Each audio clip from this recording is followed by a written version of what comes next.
Question number 16 શું કહે છે કે બિંદુ 1, -1 ધ્યાન બધાનું અહીંયા પછી રાખજો માંથી પસાર થતું વિકલ સમીકરણ આપેલું છે. વિકલ સમીકરણ શું છે? સ્વાધ્યાય 9.3 ક્વેશ્ચન નંબર 16 શું કહે છે? xy dy by dx is equal to x plus 2 into y plus 2. ચલો, કેવું લાગે છે? પોતપોતાના ઘરે જાય એવું લાગે છે? વિચારો તો કે ન જાય. કેવી રીતે જાય? જો આ dx આ બાજુ આવશે, x plus 2 ના છેદમાં x, y ના છેદમાં ડન છે. તો ચલો અહીંયા શું કરીશું? વિયોજનીય ચલની રીત મુજબ therefore y upon is equal to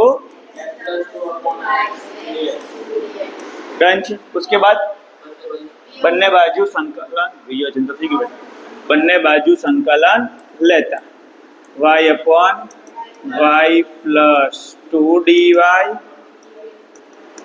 x plus 2 upon x dx. શું લખ્યું આપણે? બંને બાજુ સંકલન લેતા. ડન છે. ચલો, कैसे करेंगे ये इंटीग्रेशन?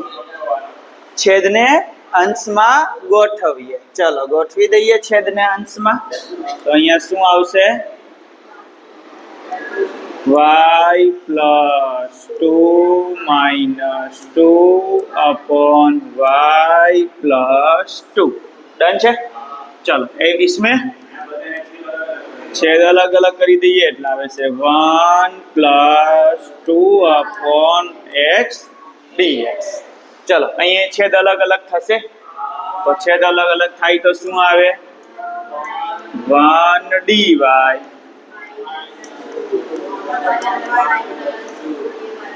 ડન છે. ચલો આમાં 1 dx. બધાનું સંકલન આવડે છે? આવડે? બોલતો એન્જલ બધાને 1 by 1. y minus 2 log mod Arvind મોટું બંધ x plus 2 log mod x plus c લખીએ, log c લખીએ, બધું ચાલે. ચાલો આટલું ક્લિયર. પણ આ બધું ભેગું છે, જો ને મિક્સ ડેટા છે. log વાળું બી છે ને એક્સ્ટ્રા એમનેમ બી છે અને પ્લસ આપણે તો c ની કિંમત હમણાં મળવાની જ છે, ગમે તે લખીએ. log c લખો તો એ જ મળે, c લખો તો એ જ મળે. ઓકે ચલો માનો કે ઇક્વેશન નંબર 1. ઓકે હવે શેમાંથી પસાર થાય છે? જે 1, -1 ને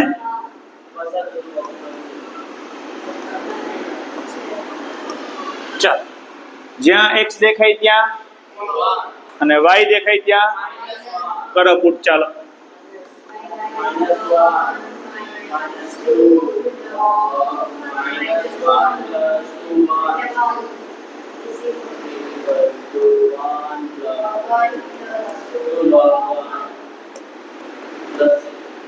બોલો. ચાલો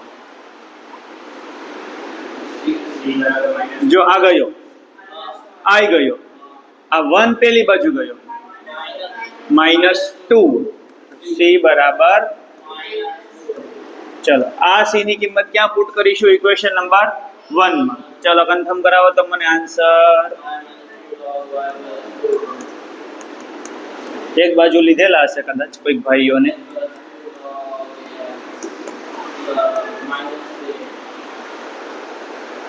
જવાબ કેવી રીતનો છે? Yes is equal to x plus 2 નો સ્ક્વેર ઇન્ટુ x સ્ક્વેર એટલે x અને x સ્ક્વેર એક જ થયું ને. ઓકે એટલે શું કહે છે જો તો કહો તો મને કેવી રીતે કર્યું છે? જો આ ભાઈ સામે આવે પછી બે બગડા ઉપર જશે અને આ -2 સામે જાય તો પ્લસ અને x સામે જાય તો માઇનસ. એટલે શું આવ્યું આપણે? y minus x plus 2 is equal to log x square into y plus 2 નો સ્ક્વેર. હાલો સમજ પડી ગઈ? ડન છે કે આ બે ભેગું કેમ થયું ખબર પડી? કેમ ભેગું થયું? સરવાળો છે તો ગુણાકાર, એટલે આ આપણો આન્સર આયો. આ મિત્રને આવું જ કેમ થાય છે?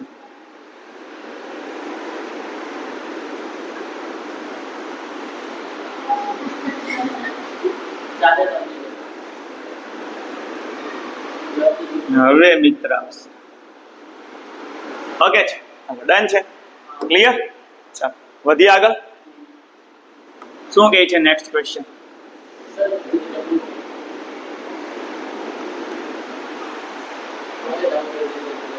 બીજું નવું કહે છે. Question number 17. ચલો શું કહે છે કે વક્રના કોઈ પણ બિંદુ x, y આગળના સ્પર્શકનો ઢાળ એ સ્પર્શ બિંદુ અને બિંદુમાંથી પસાર થતી રેખાના ઢાળ કરતા બમણો છે. વક્ર -2,1 માંથી પસાર થતો હોય તો આ વક્રનું સમીકરણ. ચલો શું કહે છે? કઈ સમજ નહોતી પડી.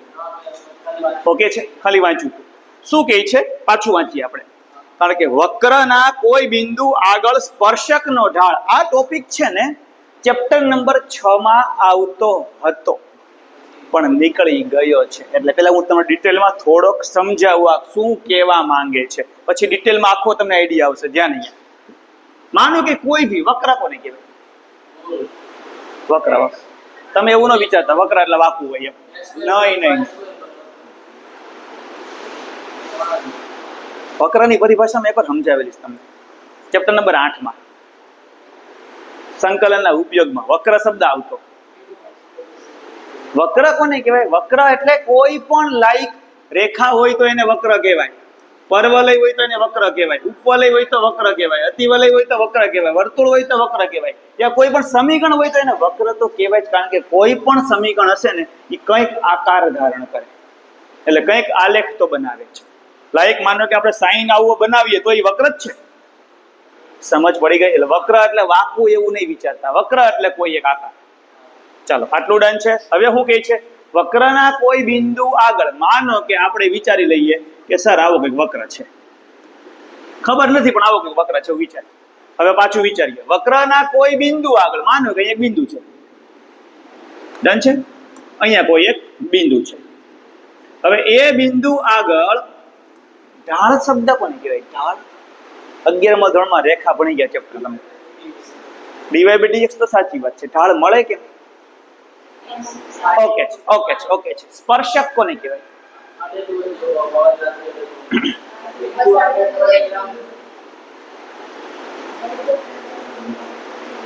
સ્પર્શક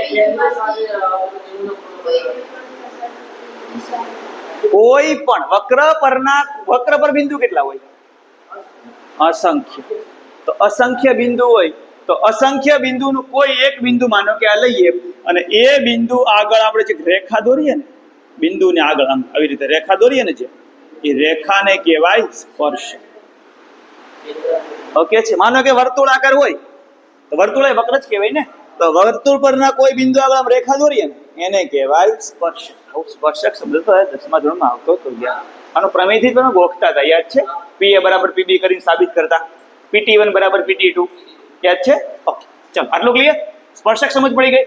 પાછું વાંચો, આકૃતિ પાછી વાંચો, સોરી રકમ પાછી વાંચો. વક્રના, એટલે ચાલો આ વક્ર થઈ ગયું. વક્રના કોઈ બિંદુ, ચાલો આપણે બિંદુ લીધું, કોઈ બિંદુ એટલે કે માનો કે XY આગળ સ્પર્શકનો ઢાળ. સ્પર્શક ખબર પડી ગઈ? ઢાળ એટલે રેખા ચેપ્ટરમાં ભણ્યા. માનો કે રેખા હોય એના પરના કોઈ પણ બિંદુને આમ જોડીએ એટલે ઢાળ મળે. થીટા ખૂણો બનાવે એટલે આપણે tan થીટા નામનો ઢાળ મળે. tan થીટા ને આપણે શું કહીએ? સામેની બાજુ એટલે y માં થતો ફેરફાર, પાસેની બાજુ એટલે x માં થતો ફેરફાર, આવું કહીએ. યાદ છે? એટલે ઢાળ એટલે dy/dx. હાલો યાદ રહી ગયું. વિકલનની ભાષા આવી ગઈ પાછી. ઓકે છે, પાછા આગળ વાંચીએ. સ્પર્શકનો ઢાળ એટલે કે dy/dx તે બિંદુના વાયામનો ગુણાકાર તે બિંદુના x યામ જેટલો હોય. ધ્યાન અહીંયા ક્વેશ્ચન નંબર બોલો. શું કહે છે? પાછો વાંચું, તમે રકમમાં ધ્યાન રાખજો. સ્પર્શકનો ઢાળ એટલે કે dy/dx અને તેના વાયયામ સાથેનો ગુણાકાર. જો તો જે લખ્યું છે મેં લખ્યું, સ્પર્શકના ઢાળનો તેના વાયયામ સાથેનો ગુણાકાર તેના એક્સયામ જેટલો હોય. રેડી? સમજ પડી ગઈ? સ્પર્શકના ઢાળનો તેના વાયયામ સાથેનો ગુણાકાર કોના બરાબર હોય? એક્સયામ જેટલો હોય તો આપણે આગળની બ્લા બ્લા સ્ટોરી કહેવાની છે. ઓકે છે? સોરી, એક્સયામ જેટલો હોય નહીં, એક્સયામ જ છે. હા, એક્સયામ જેટલો પછી બમણો છે. ઓકે, ચલો સમજ પડી ગઈ? ઓકે છે? ચલો આનો ઉકેલ મળે. આનું કઈ કામ નથી, છોડ દેવાનું. વિયોજન ચલ થાય છે કે ન થાય? થાય જ ને. એક્સ એક્સ ની ઘરે, વાય વાય ની ઘરે. તો ચલો શું આવ્યું? પેલો દાખલો લખાઈ ગયો તો લખો ને. ચલો આમાં સ્ટોરી, અહીંયા સ્ટોરી લખવાની છે. ક્વેશ્ચન નંબર 17 કરીને. ધારો કે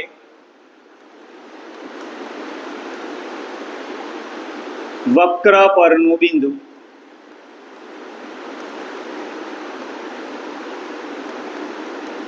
x, y નો ઢાળ બરાબર dy/dx થઈ ગયું. હવે લખો અહીં y dy/dx is equal to x આપેલ છે.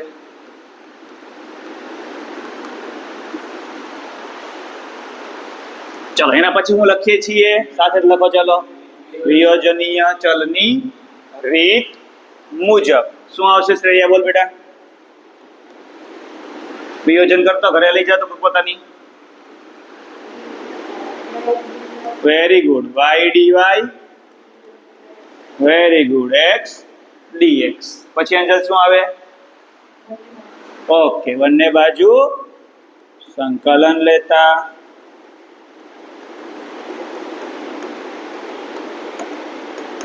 તો શું આવશે? Integration of y dy is equal to integration of x dx. ચલો ડન છે? ચલો સંકલન આવડે છે? બોલો તો. y²/2 is equal to x²/2 plus c. આ એક વક્ર આપણને મળ્યો. વક્ર મળ્યો ને? ચાલો હવે આ ભાઈ શેમાંથી પસાર થાય છે એ કીધું છે. જે 0, -2 માંથી પસાર થાય છે. એટલે ચલો અહીંયા લખીએ. જે 0, -2 માંથી पसार થાય છે. चलो हो गया. तो क्या करेंगे बोलो? यस. એટલે અહીંયા શું આવશે? 4 4/2 0 c. तो c is equal to 2. c is equal to 2 ની વેલ્યુ कहाँ पुट करेंगे? तो चलो શું આવશે બોલો? y²/2 is equal to x²/2 plus 2. હરખું મસ્ત ગોઠવીએ. જોજો જો આને આમ ગોઠવાય, બે નો સામે ગુણાકાર કરી નાખો તો y² - x² is equal to 4. આમાં કોઈને પ્રશ્ન? કયો આકાર છે? હે વર્તુળ નથી.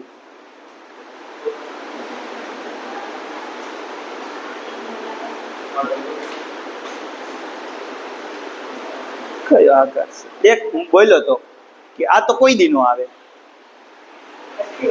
અતિવલય છે. કોણ છે? યાદ કરો અતિવલયનું સમીકરણ. x²/a² - y²/b² is equal to 1. પણ આમાંય અતિવલયમાં પર્ટિક્યુલર વ્યક્તિ છે. આમાં જુઓ, છેદ અને આનો છેદ બે હરખા છે, બાકી અલગ અલગ હોય ને. એ બી ની કિંમત અલગ હોય. તમે યાદ છે x²/16 પછી -9 હોઈ શકે, 25 હોઈ શકે, પણ આમાં તો સરખી જ છે. એટલે 4 4 બે માં છે. જુઓ તો જેમાં a અને b સમાન હોય ને તેવા આકારને કહેવાય લંબાતી વલય. કેવો આકાર કહેવાય? લંબાતી વલય. આ યાદ રાખજો ખાસ, લંબાતી વલય. ઓકે, લખવાની જ મીન્સ કે પેપરમાં લખવાની જરૂર નથી, પણ આકારનું નામ ખબર છે, પણ પેપરમાં લખો ને તો સર થઈ જાય ખુશ, ભાઈને ખબર તો છે આ લંબાતી વલય છે. ઓકે, યાદ આવે તો લખવાનું, ન યાદ આવે તો આપણો જવાબ થઈ ગયો છે. ઓકે છે, ચાલો લખાઈ ગયું કે નહીં લખાયું? ડન છે, બઢી આગળ. તો એના પછીનું તમે જાતે કરશો કેવું લાગે? જોવો તો, વાંચો તો વધી આગળ. જાતે કરવાના હોય ને તો, નહીતર પછી આગળનો પાછો શું કહે છે જુઓ. એક્સ કોમા વાય આગળ સ્પર્શકનો ઢાળ એટલે આવડો આ જ ડીવાય બાય ડીએક્સ. ઓકે ને? પછી શું કહે છે? એમાંથી પસાર થતી રેખાના ઢાળ કરતા બમણો છે.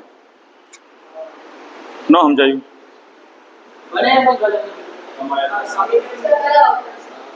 નો આવડ્યો કારણ કે બે અલગ અલગ ઢાળ આપ્યા. ચાલો આપણે ગણીએ ભાઈ, ગણીએ. ક્વેશ્ચન નંબર બોલો. 18. શું કહે છે? પાછું વાંચીએ. ચલો, શું કહે છે? કે વક્રના કોઈ બિંદુ આગળ x, y નામનો બિંદુ છે, એના આગળ સ્પર્શકનો ઢાળ એટલે આપણે dy by dx મળી ગયો. તો લખો ચલો. ધારો કે વક્ર પરના કોઈ પણ બિંદુ, ધારો કે વક્ર પરના કોઈ પણ બિંદુ x, y આગળ સ્પર્શકનો ઢાળ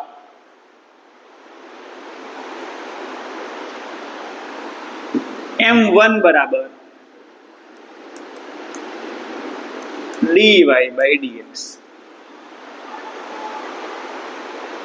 चलो इतना हो गया. હજુ આમાં તો હજુ કઈ થાય એમ જ નથી, કારણ કે સંબંધ તો આપ્યો નથી. આગળ જાઓ, પાછું વાંચો. ચાલો, એ સ્પર્શ બિંદુ એટલે કોણ? xy. અને બિંદુ એટલે કોણ? -4 -3. એમાંથી પસાર થતી રેખાના ઢાળ કરતા બમણો છે. ધ્યાન અહીંયા. માનો કે એક રેખા છે, આ રેખા ઉપર એક x, y નામનું બિંદુ છે અને એક બિંદુ આપ્યું છે -4.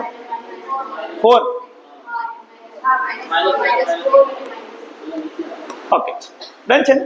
ઓકે, બિંદુ અને બિંદુ, આ બે બિંદુ આપ્યા હોય તો બિંદામાંથી ઢાળ મળે dy by dx. બોલો તો y2 minus y1 એટલે આપણે એવું કરીએ y plus 3 y2 minus y1 upon x2 minus x. yes or no? yes. અને આના એટલે આ બી ઢાળ જ છે ને, વન ટાઈપ ઓફ m2 એટલે આ m2 મળી ગયો ને કે નહીં? એટલે આ m2 મળ્યો, પેલો m1 મળ્યો. ની બેના સંબંધની વાત કરી છે. જો આપણને બમણો છે, ની બેને હરખાઈ દેશે, ઈ બેને સરખાઈ દઈશું. m1 બરાબર 2m2, પછી કિંમતો મૂકી દઈશું એટલે કંઈક સમીકરણ બનશે વિયોજનીય ચલ વાળું. એટલે આવું આવશે જો, dy by dx બરાબર 2 times પોતપોતાની ઘેરે મોકલી દેવા. આવડી ગયું? સમજાઈ ગયું? લખો ચાલો એના વિશે બીજી સ્ટોરી. શું લખશો હવે? સ્પર્શ બિંદુ x, y અને બિંદુ -4, -3 માંથી પસાર થતી રેખાનો ઢાળ m2 બરાબર, ચલો ડાયરેક્ટમાં m2 બરાબર y plus 3 upon x plus 4 લખું. સમજાઈ જશે? નહીં, એ તો જો સંબંધ તો ઇક્વલ કરશું. આ તો બે ઢાળ અલગ અલગ મેળવવા. m1 ને શું નામ આપ્યું આપણે? dy by dx. અને m2 ને નામ શું આપ્યું છે? m2 માં આપણે જે ઢાળ છે તે મેળવો. હાલો, આ સમજ પડી ગઈ ક્યાંથી લાવ્યો મેં? બે બિંદુ સ્વરૂપ, y માં થતો ફેરફાર છેદમાં x માં થતો ફેરફાર. ચલો આટલો સમજ પડી ગઈ. ચલો હવે શું આપેલું છે પાછું આખું વાંચીએ. કે સૌથી પહેલા હું કીધું કે સ્પર્શકનો ઢાળ એટલે આવડો આ a, એટલે આ ભાઈ m1 a. આ બીજો જે ઢાળ મળ્યો એના કરતા બમણો છે એટલે લખો અહીં m1 is equal to 2m2 આપેલ છે. આ સમજ પડી ગઈ? 3 ગણો પૂછે તો 3m2 લખવાનું, જે મુજબનું આપે એ મુજબનું લખો. ચાલો બધી કિંમતો મૂકી દઈએ. ચાલો શું આવે બોલો? dy/dx બરાબર 2 times y plus 3 upon, જો તો હવે સમીકરણ બની ગયું ને, વિકલ સમીકરણ. ચાલો હવે વિયોજન પોતપોતાના ઘેરે મોકલી દઈએ. ચાલો બોલો તો શું થાય? 1 upon y plus 3 is equal to 2 upon x plus 4. અહીંયા આવી ગયો dx અને અહીંયા આવી ગયો dy. બાજુમાં લખી દેશો વિયોજનીય ચલની રીત મુજબ. ચલો હવે શું કરીશું કુશ? યસ, બંને બાજુ સંકલન લેતા, એટલે અહીંયા આવશે 1 upon y plus 3 dy. 2 ને કોમન કાઢીએ, 1 upon x plus 4 dx. બંને बाजू संकलन लेता. चलो अब क्या करेंगे? Very good. तो અહીંયા આવશે log mod y plus 3 2 times log mod x plus log લઈ શકાય, ન લેવો હોય તોય વાંધો નહીં, લેવો હોય તોય વાંધો નહીં, કારણ કે સીધી કિંમત હમણાં મળવાની છે. લેવો છે? તો નથી લીધો? હા તો નથી લેવો. ઓકે છે, ઓકે છે. ચલો શેમાંથી પસાર થાય છે? જે તે લીધો છે તો નથી લેવો, કારણ કે બધાને અટવાય, પાછું કિંમત અલગ અલગ મળે ને, પછી એના હાથથી મેળવવી પડે પછી કિંમત. ચાલો જે -2,1 માંથી પસાર થાય છે. ચલો જ્યાં x દેખાય ત્યાં -2 અને y દેખાય ત્યાં 1. તું લઈ લે. ચાલો log 4. Ready? 2 log 2 plus c. જવાબ એ ઉડી ગયા, આ બધા ઉડી ગયા. તો આના પછી સીધો મળી ગયો c = 0. ડન છે? ચાલો તો therefore log y plus 3 is equal to log x plus 4 no square. Square મેં ઉપર લઈ ગયો. શા માટે? મારે log ને કેન્સલ કરવો છે. જુઓ કેન્સલ થાય છે. તો ચલો શું સમીકરણ મળ્યું બોલતો ઈશા? છે આવું કાંઈ?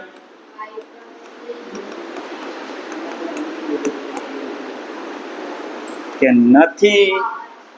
બોલો વક્રનું નામ. હો મિત્રો, વક્રનું નામ.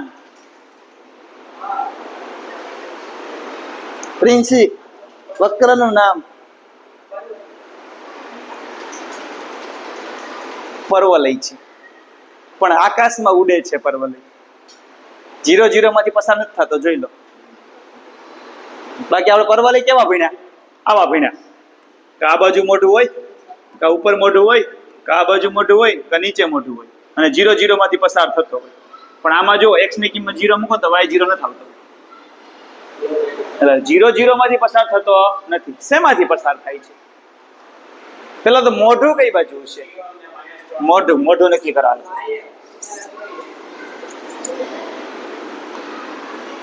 નથી આકાર, બાકી આમાંથી લઈ દે તમને. મોઢું બોલો.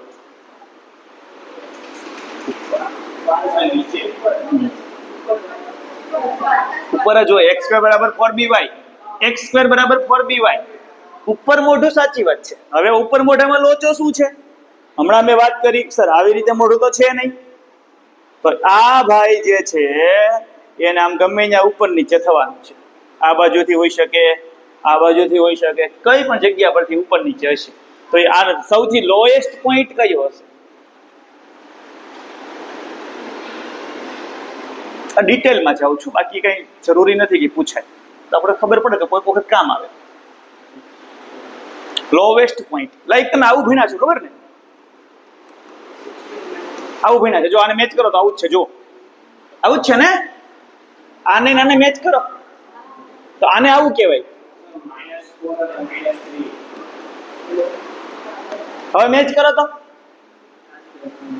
તો જો અહીંયા જે આંકડો હોય એ -4 છે. જુઓ માઇનસ રહેવા દેવો પડે ને ત્યાં. અને પેલું છે સામે છે -3 છે. તો -4 -3 નામનો ભાઈ ક્યાં હોય? -4 -3 અહીંયાથી મોઢું સ્ટાર્ટ થાય છે ભાઈનું, એટલે આવું આવશે. હા, ગમે ત્યાં જશે. 0 0 માંથી જાય જરૂર નથી, આગળ ગમે ત્યાં જશે. અંદરથી બી જઈ શકે, યા તો બહારથી જશે. પણ બે સરખા બિંદુ પાછા અહીં મળશે. શૂન્યોની સંખ્યા 2 યાદ છે ને, એક શખ્સને 2 વાર અડે. પણ આપણું આનું કઈ કામ છે નહીં. હાલો રેડી છે? ડન. લખાઈ ગયો? લખાઈ ગયો?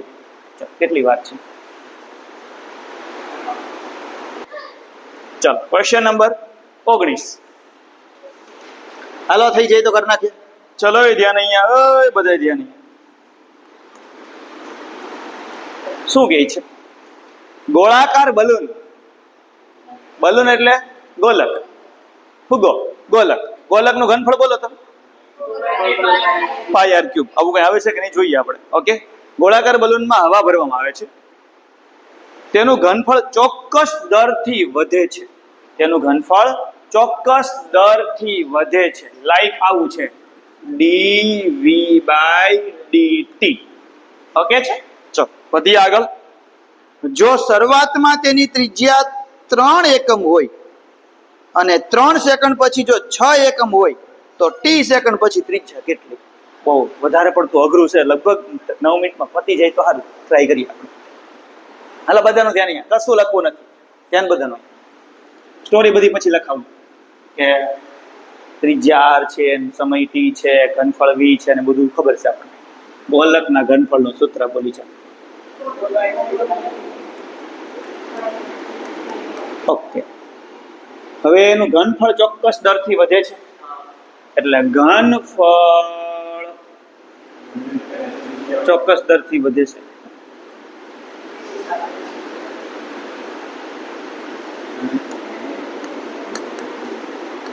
ઘનફળ કોન્સ્ટન્ટ લઈશું. ઓકે છે? ઓકે, એ આપણે વિચારીએ. એટલે વિકલન તો કરો.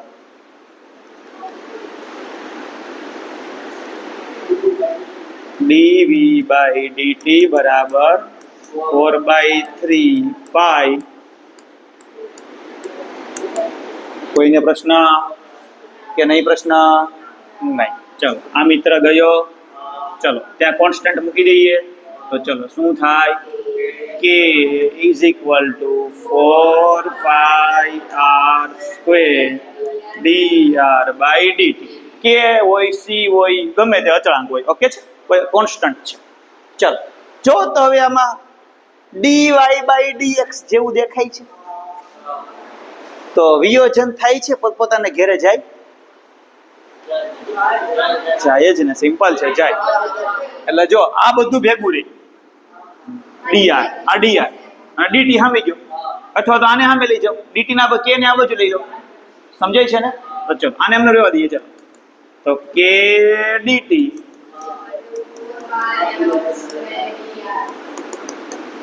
વિયોજનીય ચલની રીત શું છે? કરો બંને બાજુ ઇન્ટિગ્રેશન.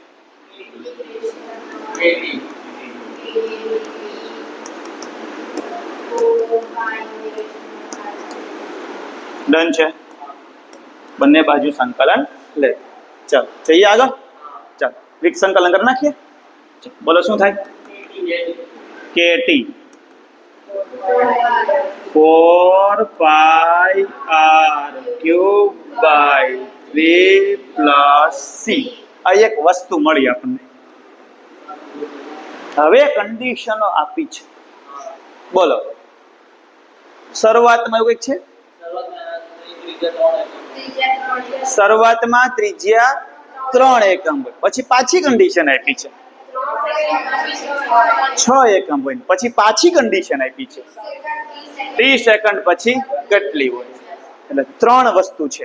એટલે ત્રીજી વખતે આપણે શોધવાનું છે. પેલી 2 વસ્તુ આપેલી છે. સર હવે 2 વસ્તુ કેમ આપી? સમીકરણનો નિયમ શું હોય? જેટલા ચલ એટલી વસ્તુ જોઈએ, એટલા સમીકરણ જોઈએ. આમાં બે ચલ છે જુઓ, એક કે નામનો અને એક સી નામ, બેયને શોધવાના ને ટી તો શોધવાનું નથી, ટી તો ટી સમયે ટી જ રહેશે, કારણ કે ટી સમયે કીધું છે આપણને, એટલે એ શોધવાની જરૂર છે નહીં. એટલે આપણે ચલો પહેલી કન્ડિશન મૂકીએ, શરૂઆતમાં ગાડી ચાલુ થાય સમય કેટલો હોય? 0. ફિઝિક્સમાં ભણ્યા ને ટી બરાબર 0 સમય. ઓકે છે, તો ચલો શું કરીશું, અહીં ટી બરાબર 0 સમયે, ધ્યાન અહીંયા રાખજો, પછી બધું લખજો. શું કહે છે? આર બરાબર કેટલો? આર બરાબર 3 એકમ. ચલો જ્યાં ટી દેખાય ત્યાં 0 મૂકી દઈએ, આર દેખાય ત્યાં 3 મૂકી દઈએ, એટલે આપણને પહેલા સી મળી જાય. ઓકે, ચાલો આ 0 અહીંયા મૂકો તો 0. ચાલો હવે આર અહીંયા મૂકો તો 3 તારી 9 તારી 27, તો 4 પાઈ ગુણ્યા 27/3 વત્તા સી, તો આ 9 આવશે એટલે 36 આવશે, એટલે -36 પાઈ આવશે. તો ચલો આના પરથી આપણને સી ની કિંમત મળી ગઈ. સી બરાબર, ચલો આ સી ની કિંમત છે ને આપણે હમણાં જે બીજી કન્ડિશન લેશું ને એમાં અહીંયા મૂકી દેશું, સમજાયું ને? એટલે આપણે પછી ઓટોમેટિક પાછી કે ની કિંમત મળશે. ચલો બોલો, હાલો અહીં બીજી કન્ડિશન, ટી બરાબર 3 સમયે, આર બરાબર, ચલો મુકાવો, હાલો આમાં મુકાવાનું. ચલો 3 ટી નહીં 3 કે, ચાલો 4 પાઈ 6 36 6 216. ઓકે છે ને? અને અહીંયા માઇનસ કે નો સમજાયું? એટલે આપણે જો કે મેળવવાનો છે, તો ચલો સૌથી પહેલા શું કરીએ, આ મિત્ર ઉડતો હોવો જોઈએ. ડન છે? ચલો 72 દુ 144 દુ 288 માંથી 36 બાદ કરો. કે નો સમજાયું? તો ચલો 3 કે બરાબર 252 પાઈ. મને નથી ખબર, તમે બોલ્યા. ઓકે છે, રેડી ને? ચલો તો ભાગ ઉડે, 3 વડે ભાગ ચાલે, કેટલા? તો કે બરાબર 84 પાઈ, એટલે આપણને કે મળી ગયો અને સી મળી ગયો. બીજી કન્ડિશનમાં 2 ને મૂકીશું. ડન છે? ચાલો હવે હું લખીએ, અહીં નહીં, હવે ટી બરાબર ટી સમયે. ચાલો જઈએ આગળ. ચલો મિત્ર ક્યાં ગયો? કે ટી, તો કે ટી માં કે મુકાઈ જશે, આર મુકાઈ જશે નહીં? મુકાય, આર તો શોધવાનો છે. સી મુકાઈ જશે. સમય છે ભાઈ, હાલો ફટફટ કરીએ જલ્દી. હાલ ચલો કે બોલો 84 પાઈ ટી બરાબર